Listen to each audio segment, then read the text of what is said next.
komera cyose. Haleluya, haleluya. Aba ngo twebwe tuzira ibi, Imana yacu ntago yemera ibi.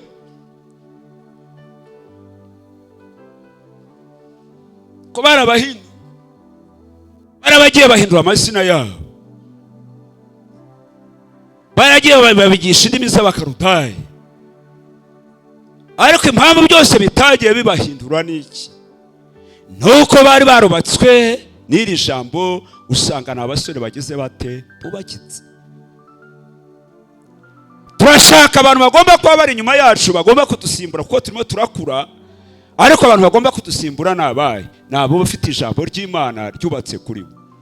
Itorero shaka urubyiruko, urashaka abasore n'inkumi bagomba guhagarara aha bagatwara uyu murimo mu cyerekezo, ariko ntago bazatwara badafite ijambo ry'Imana. Yesu ashimwe. Haleluya. Muzamure Uwiteka Imana icyubahiro, bene data bakundwa. Iyo uraryakira ukariha agaciro, uko Imana igenda ugira inyota yaryo yo kuriha agaciro, niko guteza inzara ku buryo udashobora kurara utarisomye, ikakuzana n'umwuka wo kurihishurirwa, ikabona irimo irashakashaka uburyo warimenya. Noneho Imana nayo ikaza, ya ntambwe imwe wateye igatangira kuguteza inyota yo kurimenya. Kabona waguze Bibiliya ariko ayisoma kumva ntuyumve. Noneho Imana ikareba ya ntambwe yuko waguze Bibiliya ikakuzanaho umwuka w'inyota no gusenga kugira ngo usobanukirwe. Haleluya, haleluya. Kuko mukristo utsinda n'ufite ijambo ry'Imana. Dusomere Matayo ibice 2 ku murongo wa 24.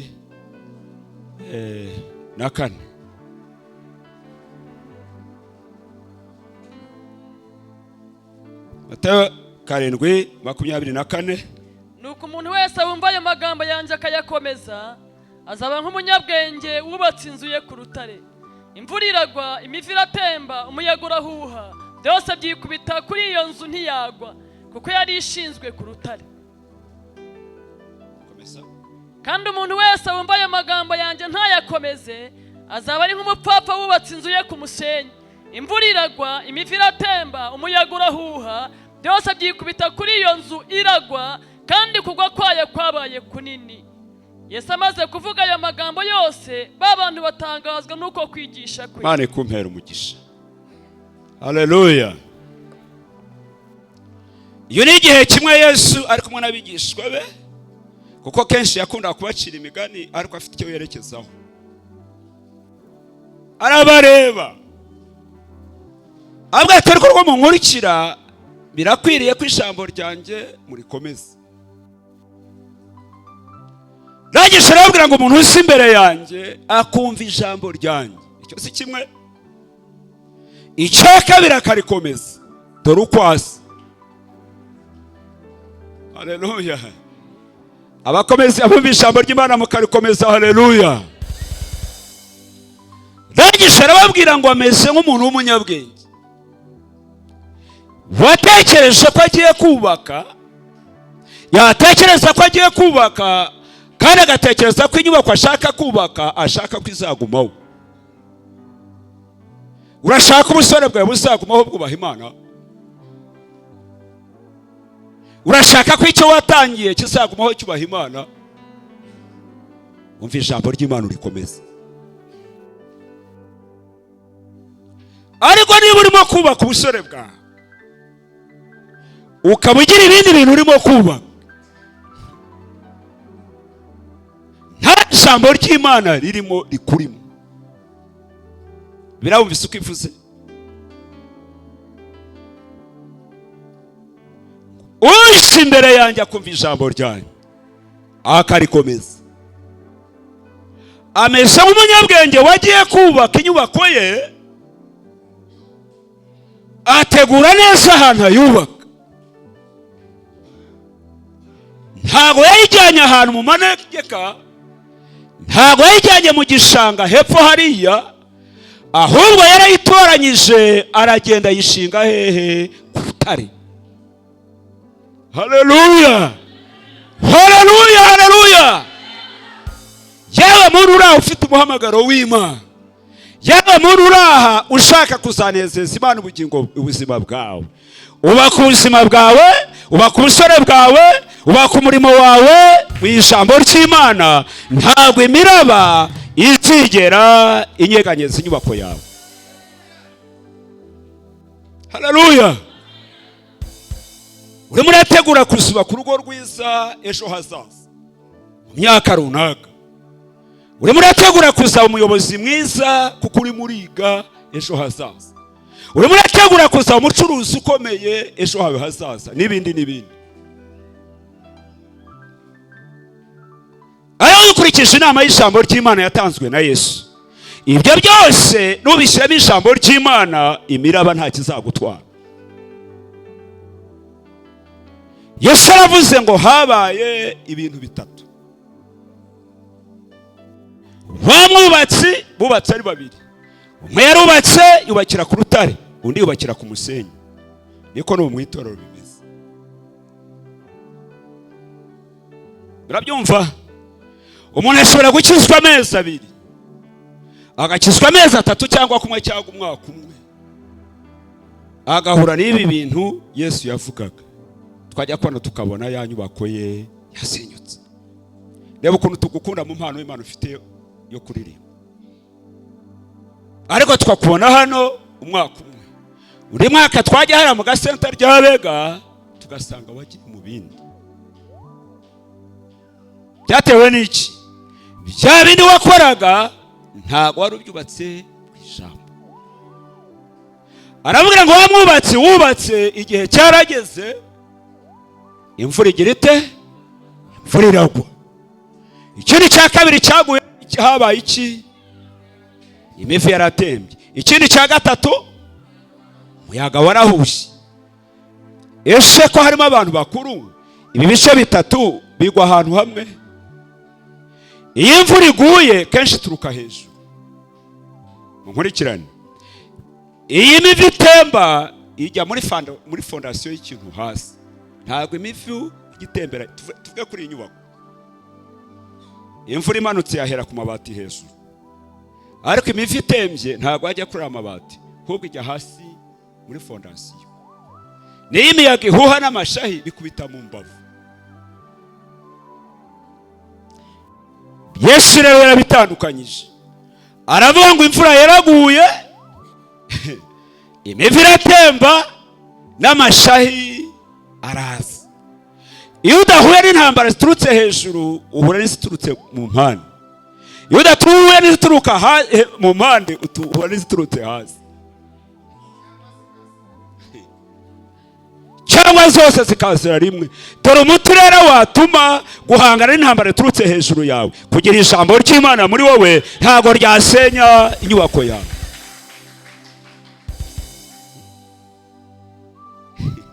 Ubushi umuntu wagirana ibibazo n'umuyobozi we, ibibazo biturutse ku muyobozi wawe, nitumitse kuko mukorana biranganara.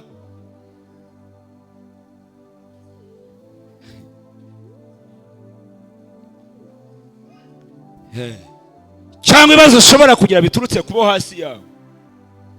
Nk'ubu rugo aba bantu bakuru barimo, intambara zaturuka ku mudamu wawe cyangwa ku mugabo wawe, ziba zihwanye zituruka mu bana aho ngaho mu mbavu. Izo ntambara zose ziba zitandukanye. Ushobora kuba wicaye aha, ushobora guhura n'imvura iturutse hejuru, cyangwa ugahura n'amashaha aturutse hasi, cyangwa ukagira n'ibyago ugahura n'imivu ituruka hasi.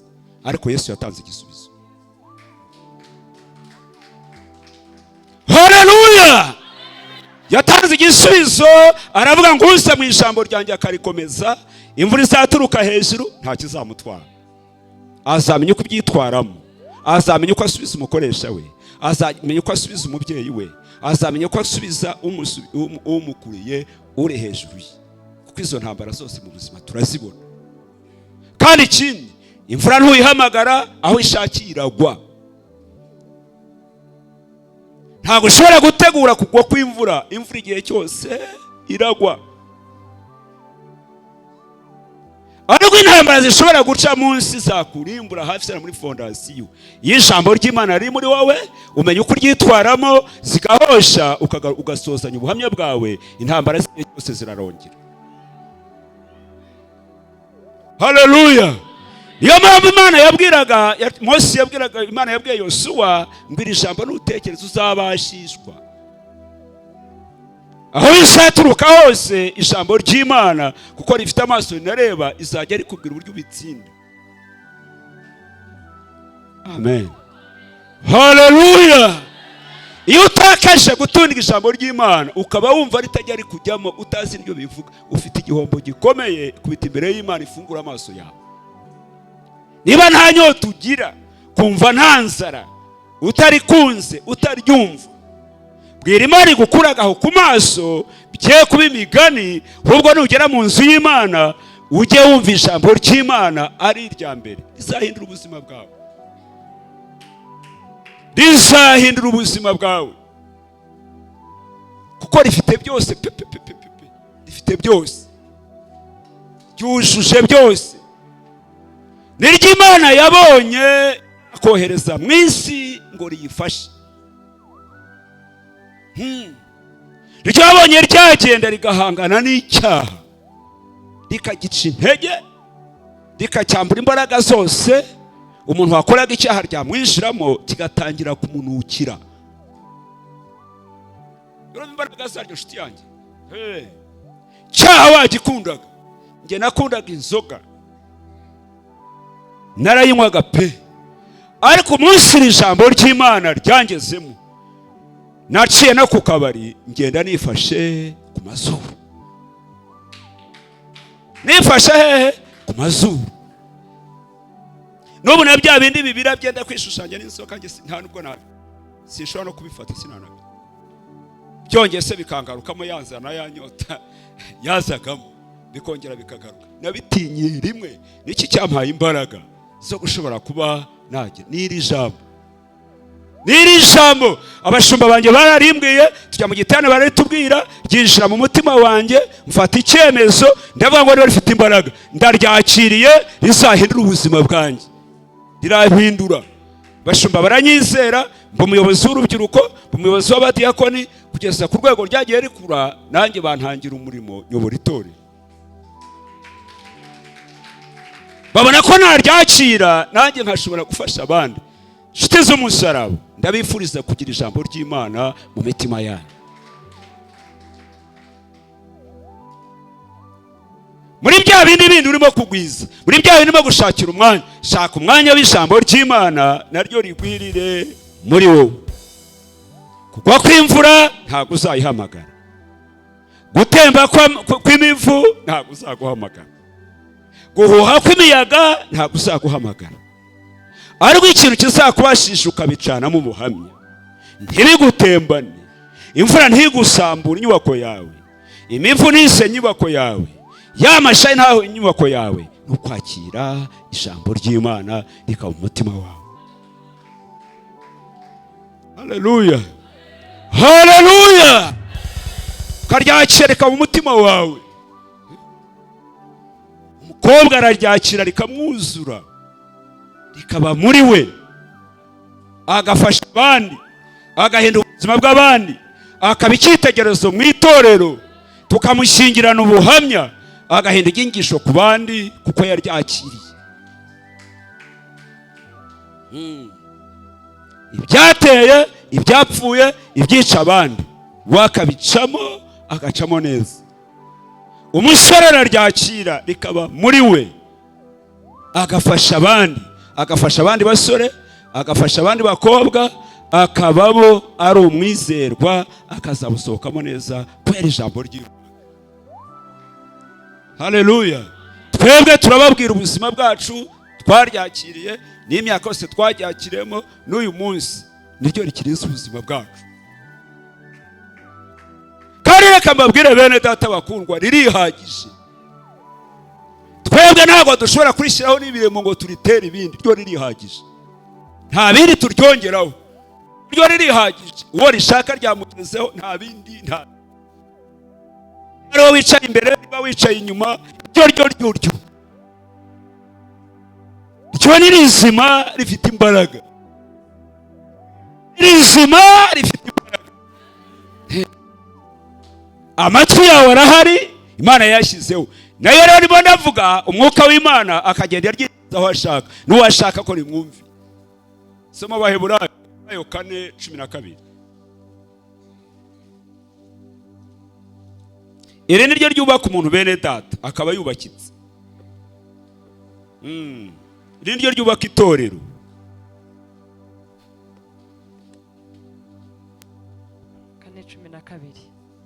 Kuko ijambo ry'Imana ari rizima, rifite imbaraga kandi rikagira ubugi buruta ubw'inkota zose, rigahinguranya ndetse kugeza ubwo rigabanya ubugingo n'umwuka, rikagabanya ingingo n'umusokoro, kandi rikabangukira kugenzura ibyo umutima wibwira ukagambirira.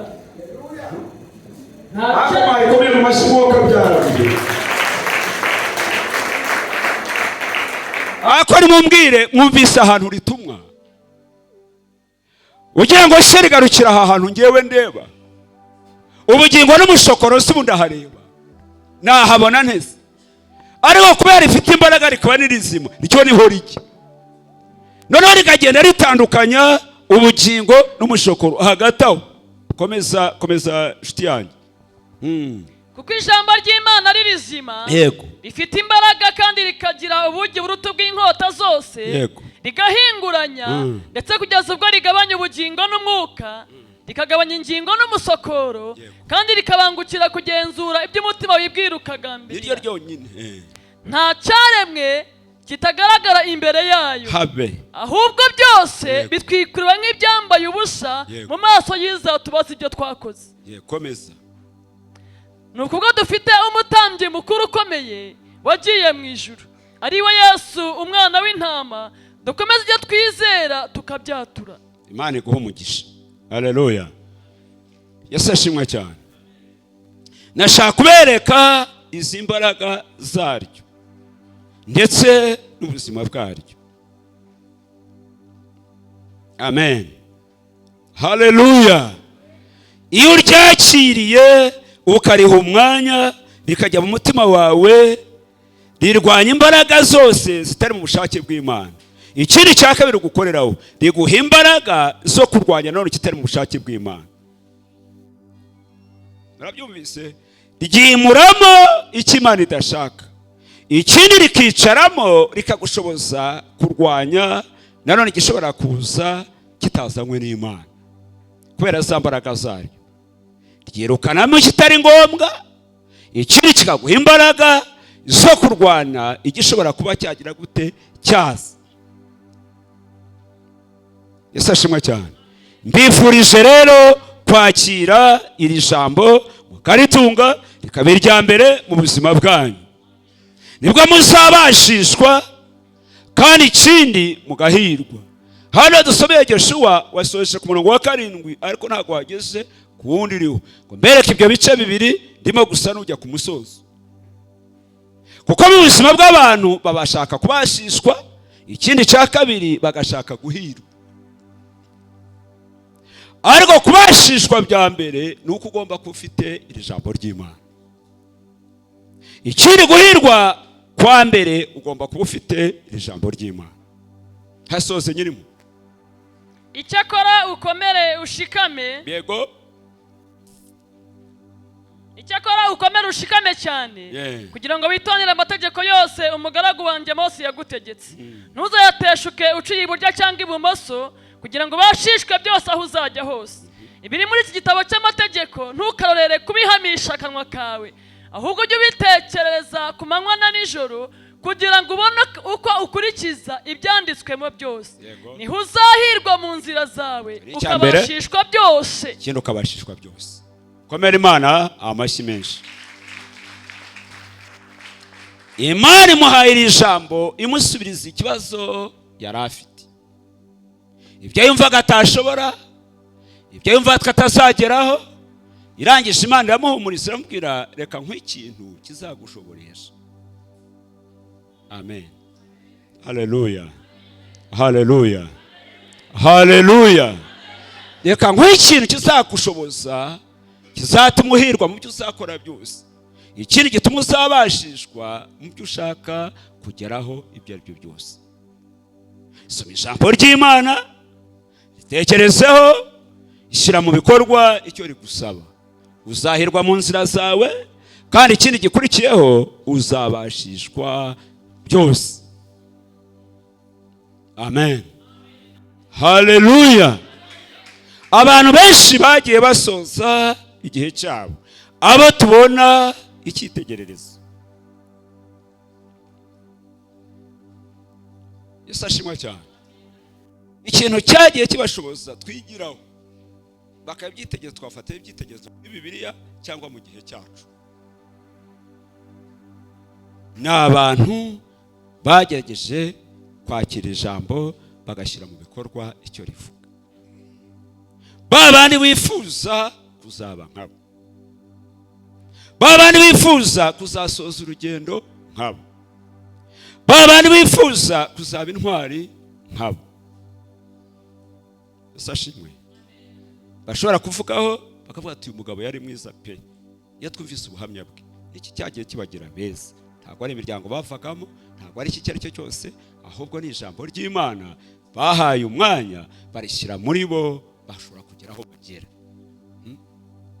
Kenshi abasore dukunda gushakashaka Daniel na Yosefu, kavuga nanjye Imana isanshoboreshe nzaba umusore ku muryango, ku gihugu no mu gihe cyanjye. Ariko se abasore babashijwe n'iki? Babashijwe no gutunga ijambo ry'Imana, bahinduka ibisubizo by'ahari ibibazo bikomeye. Ba Daniel bakemuye ibibazo bikomeye cyane by'abantu benshi bari bagiye gupfa. Bahesheje Imana yabo icyubahiro i Babuloni, ari impunzi. Ariko kuko baryakire bazi akamaro kari, aritekereza riba mu buzima bwabo, bahinda ubuzima bwabo, basubiza neza, bahesha n'ubwoko bwabo icyubahiro. Ariko nshuti yanjye, ntushaka kwihesha icyubahiro, ugahesha icyubahiro ababyeyi bawe, ugahesha icyubahiro itorero ryawe. Usa agahinda umubyeyi agira iyo abona umwana we atageze ku ntego. Usa agahinda twebwe abashumba tugira iyo tubonye umwana w'itorero akuriye mu itorero, batwaye igihe, twigishije, twasengeye, iyo atageze ku ntego ye. Usa agahinda igihugu kigira iyo babona urubyiruko rutagera ku cyo babatekerezaga, badahindura ibintu bashaka ko bahindura. Nako ni agahinda kaba gakomeye. Ariko se muri iyi si yuzuye ibyaha, muri iyi si yuzuye imyuka, muri iyi si yuzuye ibibazo bikomeye, muri iyi si ihindagurika, niki cyatuma tuyicamo tugasoza intego zacu? Niki cyatuma ducishamo buje yaka ntituzimire mu ntoki? Haleluya! Niki cyatuma dutwara buje tukayikura aha tukayigeza i Kigali itazimye? Niki cyatuma tuyikura tukageza Nyagatare itazimye kandi iri mu muyaga? Ni ijambo ry'Imana. Haleluya, haleluya!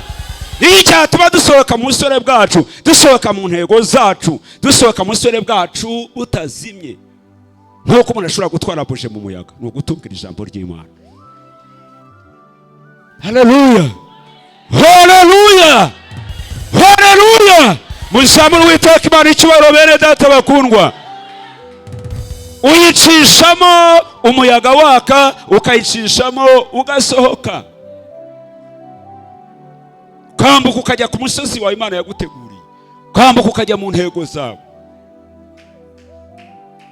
Umuyaga uhari ariko ukayirengana ukagera hakurya hariya, bose bayireba. Hari imiyaga yabujije buje z'abandi, hari imiyaga yabujije buje y'abakobwa mwaririmbanaga, hari imiyaga yabujije urumuri rw'abasore mwaririmbanaga, mwanasirimbanaga, mwanacuranganaga, mwanaririmbanaga. Ariko wowe ukambuka buje yawe itazimye, ukagera hariya, umuryango ukayibona, itora rikayibona, igihugu kikayibona, kuko washyize ijambo ry'Imana mu buzima bwawe.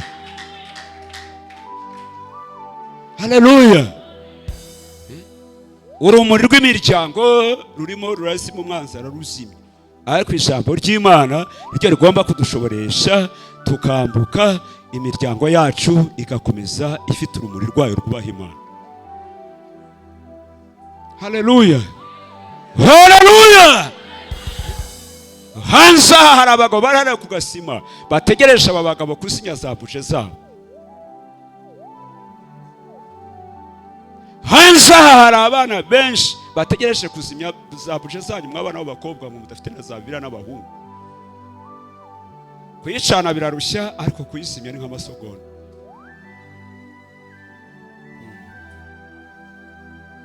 Nicyo cyatuma iyo buje yawe, urwo rumuri rwawe, icyo cyubahiro cyawe, uwo mucyo wawe utazima, no gutunga ijambo ry'Imana mu buzima bwawe.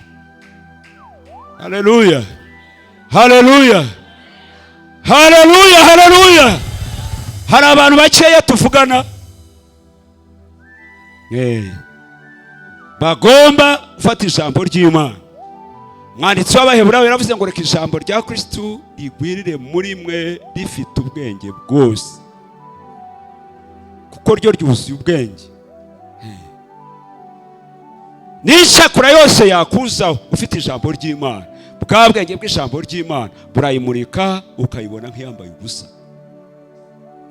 kuko rifite iki? Rifite ubwenge bwose. Urabyumva? Iyo riri muri wowe rigwiriye, riba rifite ubwenge bwose. Yesu ashimwe, Yesu ashimwe cyane. Coje, ariko ndabifuriza gutunga ijambo ry'Imana. Niryo rikubaka ukaba wubakitse. Twarahanuye, twicaje urubyiruko, ababyeyi babasezeranyije ibyo bazabakorera, babasezeranyije ibi n'ibi, ariko bakagenda bigashwanyuka, inyubako zigasenyuka. Ariko ufite iri jambo rigushoboza kumva impanuro z'umubyeyi, kumva impanuro z'umuyobozi wawe, zigushoboza kumva impanuro z'umukoresha wawe. Imana yuzuye imbabazi n'imbaraga ibambera umugisha. Data, turakoze ijambo ryawe, cyoro kibi cyawe, uho mugisha itorero ryawe, kandi uryubake mu ijambo ryawe, mu mbaraga z'Umwuka Wera, mu izina rya Yesu.